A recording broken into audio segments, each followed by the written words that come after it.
Hi, this is Rachel Cipriano coming to you again from Magnificent Resilience. And I want to cut to the chase today and just talk directly about resilience.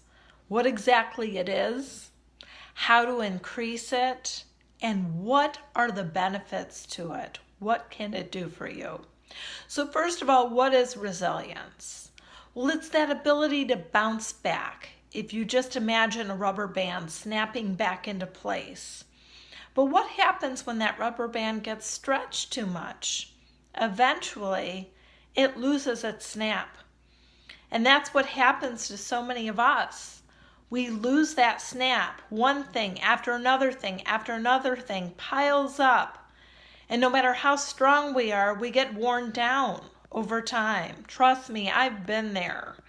I've had a great graduation from the College of Hard Knocks.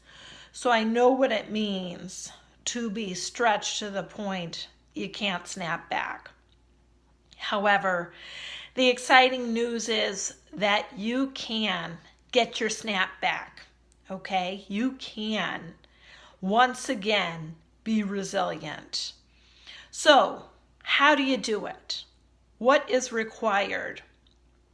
Well, again, let's go back to the pillars: emotional, physical, mental, and spiritual fitness.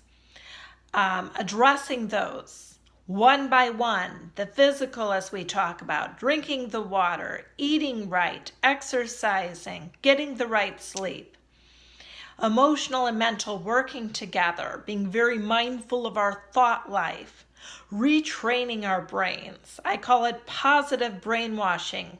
If you've grown up in a very negative environment, you need that positive brainwashing. For me, as I've told you, it's come from being very mindful of who I spend my time with, what environments I go into. I am so fortunate to have recently begun a workplace that's positive. The management does not allow negative people to be at that facility. And that's a wonderful decision. They have the opportunity to create so much synergy that would not take place. One bad apple, as they say, can spoil the bunch. And the same is true of you. You need to not allow negative people to be in your space. I understand it's not always possible.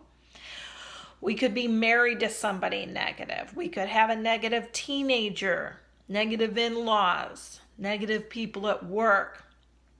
But what I am saying is that to be very mindful, and you need to counterbalance any kind of negativity with double positive, okay? If you're in a family with a lot of negativity, then you need to find support in community groups, support groups, church, synagogues, etc. Places you can go with positive friends, with people who are for you. And guess what? People who are for themselves. One of the biggest reason people are negative and unkind to others is they're not for themselves. They themselves have been raised in very negative environments, and they are simply passing on the things that were done to them, or seething with such resentment that it spills out to other people. Of course, who they hurt more than anyone else is themselves, but they certainly take a lot of people down with them. So you need to understand that. Another positive brainwashing technique that I use is that I surround myself with positive messages. And in addition to that, let's talk about your spiritual pillar. Again, for you, it may be connecting with God, but maybe not. Maybe it's simply reaching out to others, getting yourself off your mind, making a positive difference in the life of others, even if you're doing it holding back the tears. Trust me, it will help those tears subside. So, we've talked about what resilience is, how we lose it, how we can begin to have it restored. And so what are the benefits? The benefits are that you can live a life you were designed to live. You weren't meant to live in mediocrity.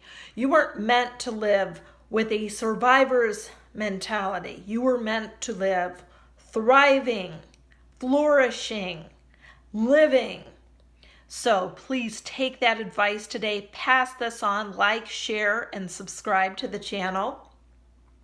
And have a wonderful day. Again, Rachel Cipriano with Magnificent Resilience. Enjoy.